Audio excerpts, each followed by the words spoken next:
Bergabungnya Mauro Zylstra menjadi pasukan merah putih menjadi kabar terhangat dan tentu saja menggembirakan bagi pecinta timnas di seluruh pelosok negeri. Pemain muda berbakat yang bersinar bersama FC Volendam itu kini sedang menjalani proses pemindahan kewarganegaraan. Bersama Miliano Jonathan yang juga sedang menjalani proses yang sama, mereka diproyeksikan menjadi bagian skuad Garuda, khususnya di barisan depan. Proses yang sedang dikebut PSSI ini tentu saja banyak mendapat apresiasi dari berbagai pihak. Karena harapan besar dari rakyat dan banyaknya jadwal tim nasional di bulan mendatang, hal ini akan sangat berpengaruh untuk timnas nantinya. Membahas skuad timnas Indonesia yang kini sudah diisi pemain-pemain top Eropa, Asia, dan Amerika menjadi kebanggaan tersendiri.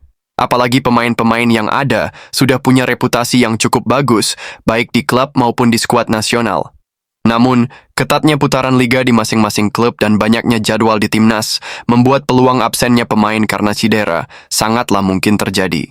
Berkenaan dengan hal tersebut, tentunya semua staf kepelatihan dan federasi tentu sudah mengantisipasi hal ini. Salah satunya dengan melapisi semua skuad di masing-masing posisi. Mulai dari skuad depan oleh Romeni yang bakal di-backup 2 pemain anyar, hingga pemain gelandang yang sudah penuh dengan pemain-pemain top. Begitu juga untuk kiper, Emil yang merupakan pemain top Serie A, juga sudah di-backup pemain top lainnya, Martin Paes. Begitu juga untuk garda belakang, barisan yang akan menjadi titik penentu kekuatan sebuah tim. Walaupun di posisi back timnas sudah diisi pemain berkualitas tinggi dan teruji, akan tetapi tidak ada jaminan kalau mereka semua dalam kondisi fit ketika dibutuhkan.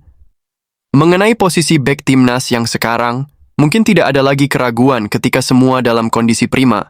Tapi beda cerita kalau masing-masing ada yang absen karena cedera. Dan hal ini sudah menjadi evaluasi dan antisipasi dari staf pelatih dan federasi. Dan salah satunya dengan menambah pemain dengan posisi yang sama.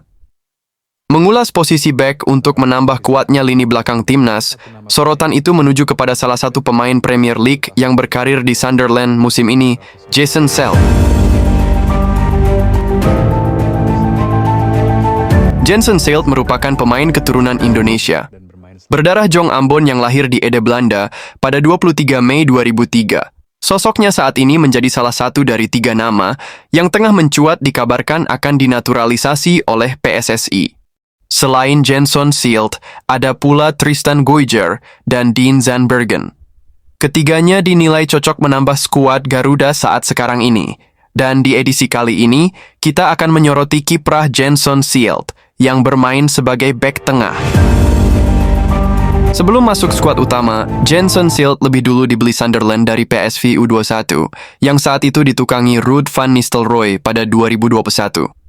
Dan catatan debut Jason di Premier League bersama Sunderland tercatat pada 16/8/2025, dan dengan hasil yang memuaskan. Menjamu West Ham United di Stadium of Light, The Black Cat, julukan Sunderland, menghancurkan The Hammers dengan skor akhir 3-0. Selk bermain sebagai starter dan memainkan 53 menit permainan, sebelum ditarik keluar dan digantikan oleh Omar Alderete.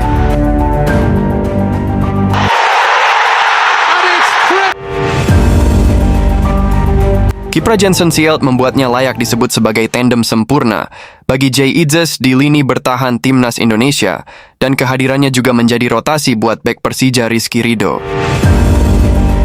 Kans merapatnya Jason ke timnas Indonesia juga lebih besar setelah Selk belum pernah dipanggil ke timnas Belanda baik senior maupun kelompok umur. Saat ini Belanda juga memiliki bek tengah yang tangguh, mulai dari Virgil van Dijk, Stefan de Vrij hingga Nathan Ake. Lantas bagaimana dengan PSSI? Pihak federasi ternyata sudah memberi respons perihal rencana naturalisasi Jason Selk. Bahkan dari semenjak timnas Indonesia diarsiteki Sintayong, Jason Selk sudah diincar olehnya. Patut kita nantikan kehadiran bek muda potensial milik Sunderland yang tampaknya akan bersinar di Premier League musim ini. Dan berkaitan dengan timnas Indonesia, tentu saja semua berharap PSSI bergerak cepat setelah urusan Miliano dan Mauro selesai.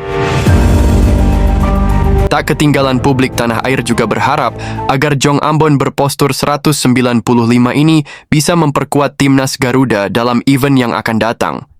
Dengan harapan besar tentunya. Tetap dukung channel Putra Pusere Jawa, channel yang menyajikan informasi seputar Timnas Indonesia dan mancanegara, tanpa hoax dan narasi menyesatkan, dengan like, komen, dan subscribe. Buat yang sudah subscribe, Mimin ucapkan terima kasih dan semoga sehat selalu. Amin.